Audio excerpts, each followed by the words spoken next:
মহাপ্রভু তো বলেছেন দশে পাশে সকলে মিলে কীর্তন করসবে করতাল করে। আমরা মহাপ্রভুর কথাই মানছি না। আরে আপনার তাল নেই, তাতে কি হয়েছে?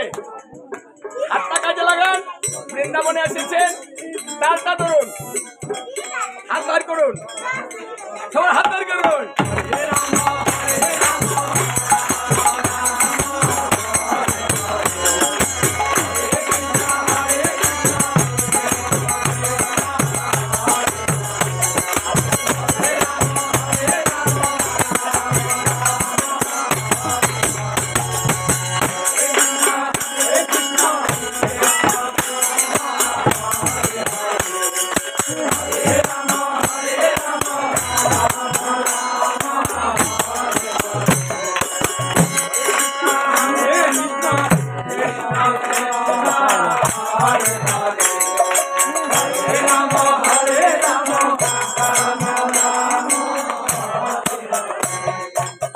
সত্য যুগে 12 বছর ধ্যান করলে যা হয়,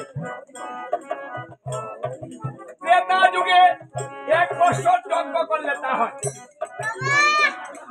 ত্রেতা যুগে 1 বছর যজ্ঞ করলে যা হয়, দ্বাপর যুগে 1 মাস পূজা করলে তা হয়। দ্বাপর যুগে 1 মাস পূজা করলে যা হয়, এই কলিকালে একদিন হরিনাম সংকীর্তন করলেই তাহা হয়।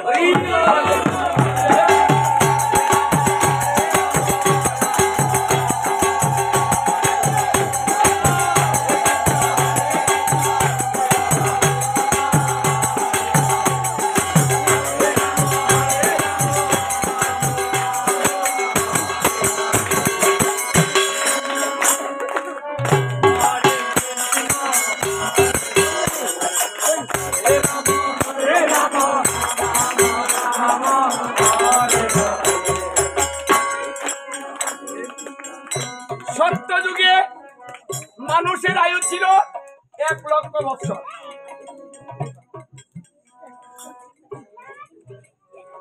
প্রাণ ছিল মজ্জাগত, মৃত্যু ছিল ইচ্ছাগত, ধর্ম ছিল তপস্যা।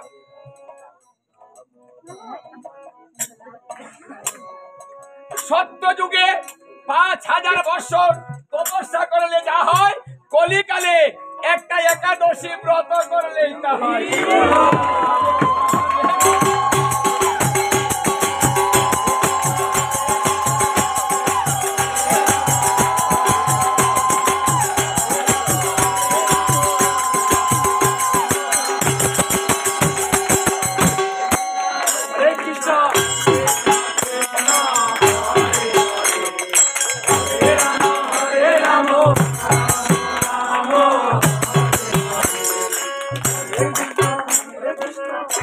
আপনারা বিচার করবেন কোন যুগ ভালো। যদি 5000 বছরের তপস্যার ফল আমরা একটা একাদশী ব্রত করলে পাই, তাহলে কলিযুগ ভালো না সত্য যুগ ভালো ছিল? বিচার আপনারা করবেন কোন যুগ ভালো। কলিযুগ। বাহ!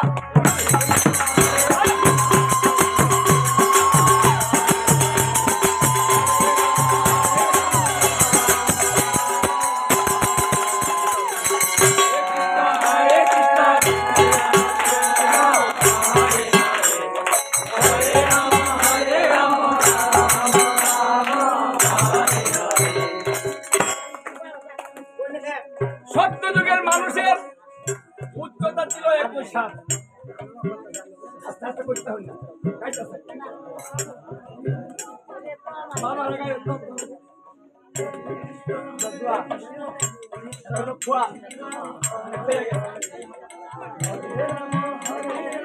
এই যে তাল, তাল হারাবেন না। যার তাল নাই তার জীবনে কিচ্ছু হয়নি। তাল ছাড়া মানুষ চর্চাও করে না, কারণ কথার উত্তর দিতে পারে না। তাল ছাড়া কীর্তনও করে না, তাল ছাড়া হাত তালিয়ে দিতে পারে না। তাল নাই, স্বামী স্ত্রীর সংসারও ভালো হয়, কেউ কাউকে বুঝে না। তাই ভগবান তাদের ধর্ম দিলেন। আপনি তাল ভালো করবেন, সংসারটা ভালো হয়ে যাবে। তালটা করুন।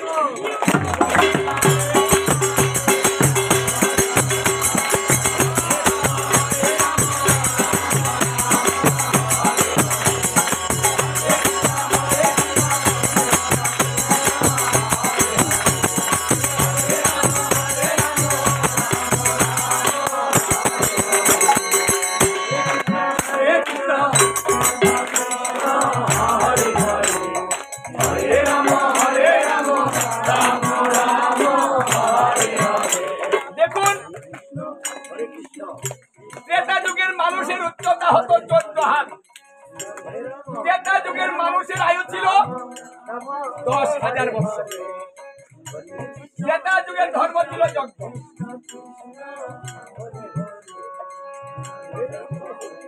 ত্রেতা যুগে অশ্বমেধ যজ্ঞ, রাজসীয় যজ্ঞ, এই যে বড় বড় যজ্ঞ ছিল, এই যজ্ঞ করলে যা হয়, এবার যদি কেউ কীর্তনে হাঁটে তাও তাই তা হয়। তাহলে হাঁটা ভালো না যজ্ঞ করা ছিল ভালো? কোনটা ভালো? হাঁটা ভালো।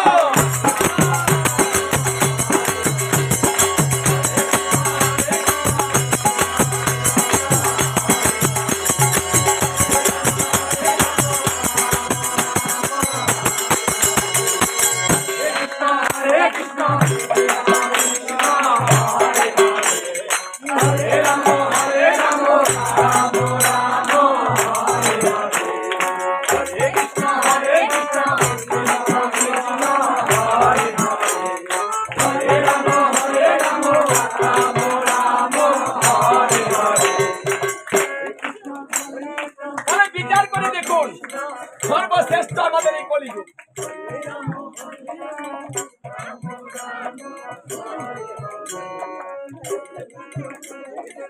দ্বাপর যুগের পরমায়ু ছিল 1000 বছর। প্রাণ ছিল জন্মগত। মানুষের উচ্চতা ছিল 7 হাত। মানুষের ধর্ম ছিল পূজা অর্চনা। দ্বাপর যুগে পূজা করলে যা হতো, এবার পূজা দেখলে আরতি দেখলেই তা হয়। তাহলে বাবা কোনটা কোনটা ভালো? বিচার নেই, বিচার করে বলুন। এই দেখুন, ওদের বিচার হয়েছে। ছোট ছোট ছোট বাচ্চাগুলো বলে দিচ্ছে কি কোন যুগ ভালো, কোন যুগ ভালো।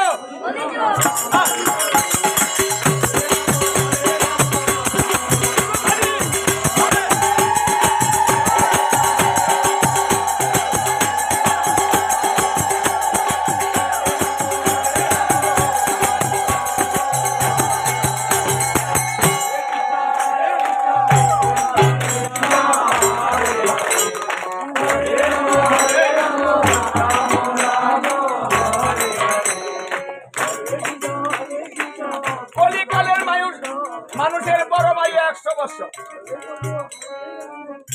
মানুষের উচ্চতা 3.5 হাত। মানুষের প্রাণ অন্নগত। ধর্ম, কলিতে ধর্ম হয় নাম সংকীর্তন। 4 যুগে 4 ধর্মজীবেরই কারণ। এতএব কলিতে নাহি তপযজ্ঞ। যে জনেই ভজে কৃষ্ণ তার মহাভাগ্য। তাহলে ভালোকে মহাভাগ্য।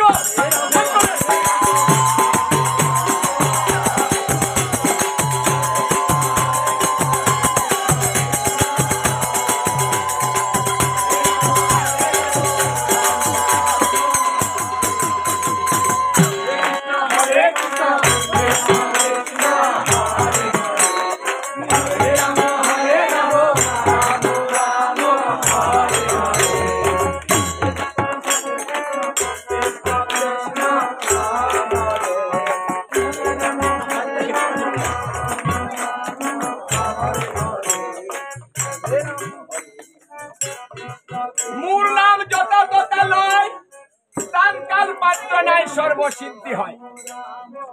এই কথাটা কলিকালের জন্যই বলা হয়। এইভাবে চেয়ারে বসে কোন যুগে জন্ম ছিল, এইভাবে চাদর গায়ে দিয়ে সবাইকে নিয়ে মিলেমিশে কোন যুগে জন্ম ছিল। মানে যার যেভাবে খুশি, যেখানে খুশি, যেভাবে খুশি সেইভাবে জন্ম হবে।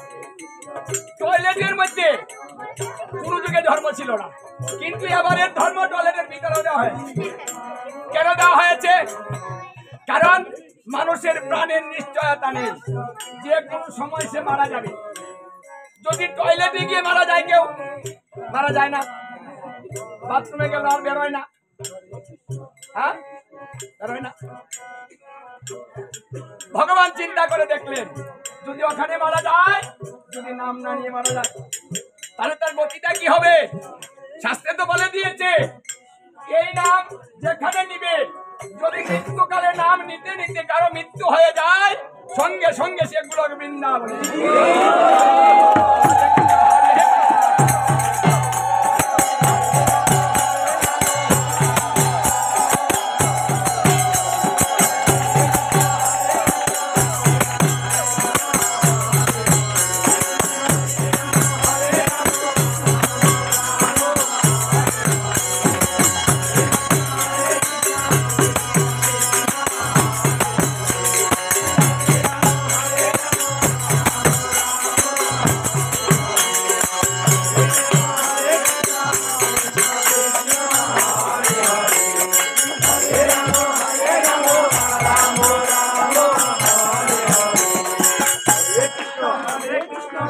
এই জন্য ভাগবতে বেদব্যাস মুনি বলেছিলেন, হে কলিকাল তুমি ধন্য, তোমার মতো ভালো আর কোন যুগেই হতে পারে না। কেন? আরে কলি তো দোষ বেশি, গুণ মাত্র একটা, 99 দোষ। যদি কাহারো 99টা দোষ থাকে, একটা গুণ থাকে, তাহলে সেটা ভালো হয় কি করে? দেখুন, যদি কারো কোনো গুণ থাকে, গুণটা রাখবেন, দোষটা বাদ দিবেন, ব্যক্তিটাকে বাদ দিবেন। এটা ভাগবত সিদ্ধান্ত। কারো গুণ বাদ দিতে নেই, ব্যক্তিটাকে বাদ দিবেন না, তার দোষটাকে বাদ দিবেন। এটা ভাগবত সুসিদ্ধান্ত দিয়েছে। এই জন্য কলিকালে কলিকে বাদ না দিয়ে কলিকে বলেছে, হে কলি তুমি ধন্য, তুমি ভালো, তোমার মতো কেউ হতে পারে। কেন? কারণটা হচ্ছে কলি যুগে ভজনটা সহজ, আরাম প্রিয় ভজন, আনন্দের ভজন, মিলেমিশে ভজন, ঘরে বসে ভজন, যেটা অন্য যুগে ছিল না। এই জন্য কলিকালে যদি কোনো ব্যক্তি এক মুহূর্ত 48 মিনিট পর্যন্ত কোন ব্যক্তি ভগবানকে ডাকতে পারে, তাহলে সেই ব্যক্তি ঘরে থেকে 48 মিনিটের ভিতরে সে ভগবানকে লাভ করতে পারে।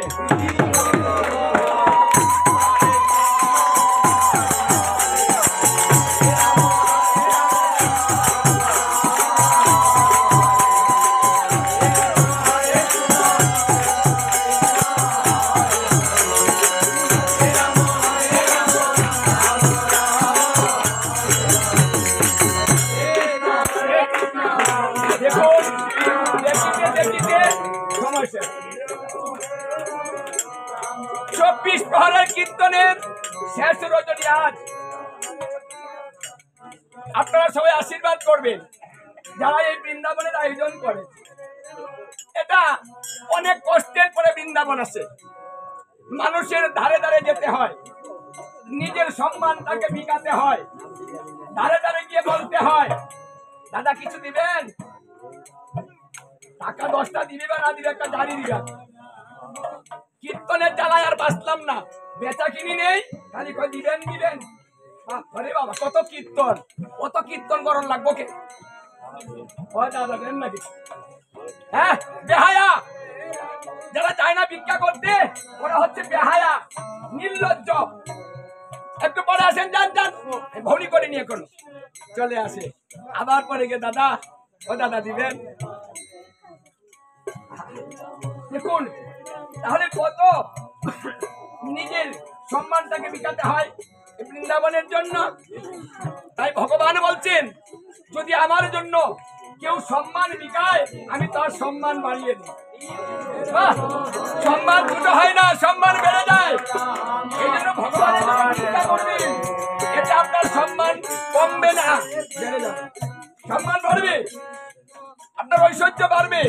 ভগবানের প্রতি আপনি যে ভালোবাসা দেখালেন তার প্রতিদান ভগবান দিবেন। তাই তিনি বলেছেন কেউ যদি আমাকে কিছু দেয় আমি ঋণী থাকি না। তাই সবাই দিবেন, ভগবানকে ঋণী করুন। আপনার কাছে সব সময় ঋণী হয়ে আপনাকে ঋণ শোধ করার জন্য চিন্তা করতে থাকে। একটা দুটা তুলসী পাতা দিয়ে যদি করে আমায় পূজন, তার ঋণ শোধ করিতে করি আমি চিন্তা। যদি কোনো ভক্ত একটা দুটা তুলসী পত্র আমার চরণে অর্পণ করে আমি সেই ভক্তের কাছে ঋণী হয়ে যাব। এই ঋণ শোধ করতে আমাকে ভাবতে হয়। এই জন্য কলিকালে ধর্মটা সর্বশ্রেষ্ঠ। একটা তুলসী পাতা দিয়ে ভগবানকে ঋণী করা কলিকাল ভিন্ন, অন্য কোনো কালে সম্ভব ছিল। তাহলে আমাদের এই কলিকাল সর্বশ্রেষ্ঠ। তাই নাম করুন। আজকে শেষ রজনী, রাত জাগবেন। কেউ যাবেন না বাড়ি? কেন যাবেন না? ব্রহ্মাণ্ড পুরাণে ব্রহ্মা বললেন যদি কোনো ব্যক্তি বৃন্দাবনে এক রাত্র উদযাপন করে তাহলে সেই ব্যক্তির 432 কোটি ভগবানের কাছ থেকে পাবে। কতটা চিন্তা করেছেন? এখানে যদি আপনি একটা রাত্র জাগরণ করেন তাহলে 432 কোটি বছর ভগবান আপনাকে দিবে। একটা রাতের দাম কত দেখেছেন?